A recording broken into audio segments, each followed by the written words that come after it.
On va parler donc de Capital Innovation, ce goût du risque, comme je l'ai titré. Bonjour Benjamin Vestin, vous êtes associé chez Innovacom. Je disais que c'était une société pionnière dans le Capital Innovation, une société indépendante, spécialisée donc dans les technologies du numérique et les deep tech. Donc Capital Innovation, ça consiste à prendre des parts dans une jeune entreprise qui a a priori un fort potentiel de croissance, mais qui mise sur des technologies innovantes, de rupture, donc une part de risque assez élevée finalement. Absolument.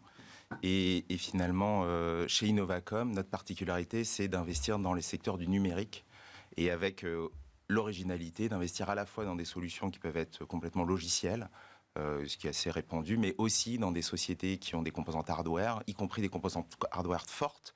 Ça peut aller jusqu'à l'industrialisation. On a un certain nombre d'exemples en ce sens dans nos investissements d'industrialisation de technologies de rupture. Alors, quand je disais risqué, c'est que j'avais noté ce chiffre de la BPI, une entreprise sur 4 qui meurt dans la décennie suivant l'investissement. Mais d'un autre côté, on a la même proportion aussi de très forte croissance. Donc c'est où on perd tout, où on gagne beaucoup finalement. Est-ce que vous avez ce même type de proportion dans vos investissements ? Alors effectivement, ça dépend un peu de l'approche de chaque investisseur et de son business model. Le modèle historique, c'est vraiment le modèle de la société qui va vous rembourser toutes les pertes de toutes les autres sociétés de vos investissements et de tout miser finalement sur une pépite, ce qu'on appelle des licornes finalement, ou des décacornes aujourd'hui. Chez Innovacom, on a un modèle qui est un peu disons hybride dans la mesure où on vise des sociétés qui ont des actifs physiques, donc il y a moins de pertes. Après, depuis 30 ans que Innovacom exerce ce métier, 300 investissements, 1 milliard d'euros investis. On a également un certain nombre de licornes dans des sociétés comme Business Object, Soitec, vous voyez, y compris des sociétés très industrielles. Donc probablement que dans le portefeuille d'Innovacom, on a un ratio risque-rendement qui est un peu plus équilibré que le modèle de tout miser sur un succès qui rembourse. Et alors justement, comment est-ce que vous choisissez vos projets ? Alors, vous prenez les plus ou moins risqués ? Donc il y a essentiellement deux composantes. Il y a la composante technologique et la composante managériale. Donc ça, c'est vraiment les deux piliers, surtout quand on est dans une société jeune, où vraiment l'équipe est une part quasiment aussi importante que la technologie ou le marché adressé. Ouais. Voilà. Et après, chez Innovacom, on a aussi cette particularité, grâce à notre historique, d'avoir un fort réseau d'entrepreneurs, d'anciens entrepreneurs à succès, d'industriels ou de confrères, de laboratoires de recherche aussi. Donc on a tout cet écosystème qui nous apporte des dossiers et probablement que, là encore, par rapport à la doctrine, disons, standard, on a des dossiers qui sont un peu plus qualifiés chez Innovacom de par notre ancienneté sur le marché.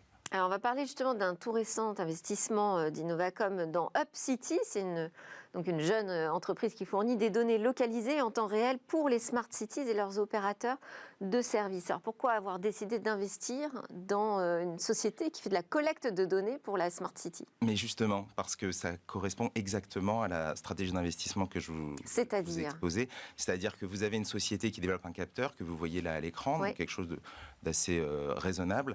Ces capteurs vont être installés en haut des mâts d'éclairage, typiquement à 8 mètres de haut. Et depuis un point de vue d'observation en hauteur, va analyser à la volée, en temps réel, les images. Donc il n'y a pas de stockage de données, il n'y a pas de transmission de données à l'extérieur du capteur.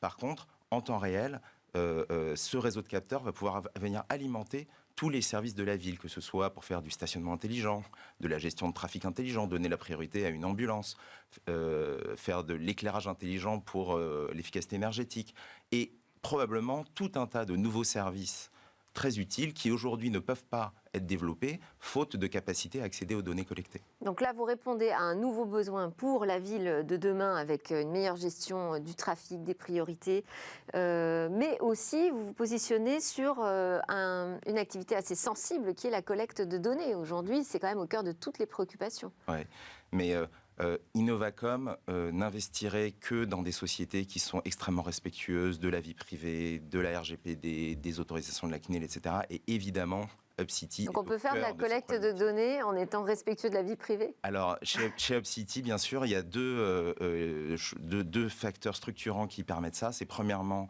donc comme je le disais, les données sont traitées localement et ne sortent pas des capteurs et donc personne ne les voit.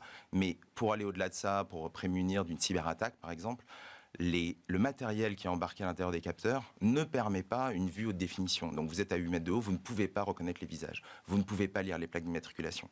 Donc on n'est pas du tout dans la vidéosurveillance. Donc on n'a pas besoin d'anonymiser en fait, c'est anonyme de fait, par défaut. Voilà, exactement. Donc la réponse de la CNIL, ça a été, il n'y a pas besoin de nous demander une autorisation spécifique puisque par définition, vous protégez la vie privée. C'est intéressant, ça veut dire quand on investit sur des projets d'innovation comme ça, il y a la part de choix technologique, il y a l'équipe, mais il y a aussi maintenant les questions juridiques à prendre en compte. Alors ça va même au-delà de ça, il y a tout ce qu'on appelle les critères extra-financiers.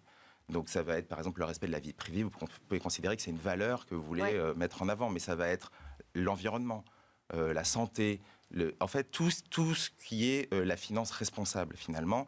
Il y a eu une accélération cette année de toutes ces thématiques-là. Et nous, on est dans ce sujet-là aussi de préoccupation d'une utilisation responsable du numérique, soit pour des solutions vraiment purement digitales, soit pour aller adresser le secteur de l'environnement ou de la santé. Et vous confirmez aussi que la valeur d'une entreprise maintenant est aussi mesurée à la quantité de données qu'elle possède ? Alors c'est ça qui est intéressant, c'est que on dit la donnée, c'est le pétrole du 21e siècle, et l'essentiel des acteurs se positionne sur le traitement de la donnée et l'intelligence qu'on met dans la donnée.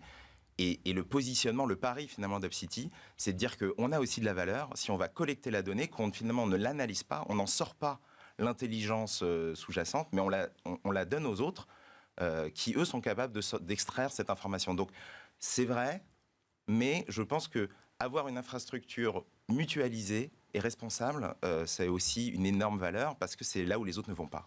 Bon, et puis c'est une boîte française qui parie sur des technologies d'avenir pour la ville de demain. Donc investir aussi dans ces entreprises nationales, c'est important. Et c'est pour ça aussi qu'il faut communiquer dessus. J'imagine que pour un fonds, ça fait partie des choses à faire, pas seulement accompagner financièrement, mais aussi en termes de rayonnement. C'est un facteur clé. Je ne vous laisse pas répondre, sauf si vous me dites non, mais bon, je ne pense pas. Si, bien sûr. Merci beaucoup, Benjamin Westin. Vous êtes associé, je le rappelle, chez Innovacom. On aura entrevu avec vous ce que ça veut dire investir dans l'innovation.